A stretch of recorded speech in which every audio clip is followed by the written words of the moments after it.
Kahit po ganitong pa ngiti-ngiti kami, alam niyo naman po na may pinagdaraan tayong pagsubok. So, ayun na. Magandang gabi po sa inyo mga ka-Tekrams. Nasa man po kayong panig ng mundo. At maraming salamat po sa patuloy po na suporta, pagmamahal po sa amin.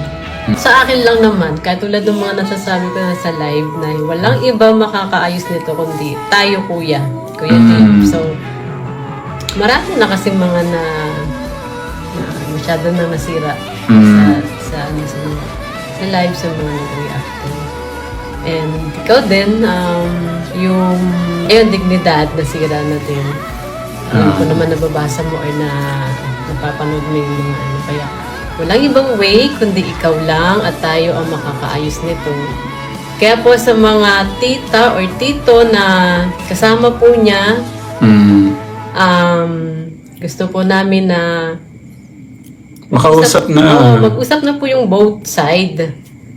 Kasi may mga tita din po na yung mga nagbigay pagmamahal kay Kuya na nag-aantay din po. Ang ano lang namin is makausap ka, Kuya. Magkaroon na ng desisyon.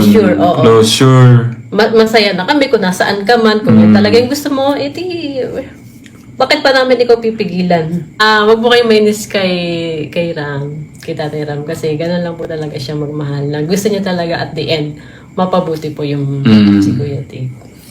Closure lang po. Para hindi na rin po kayo ma-stress. Okay.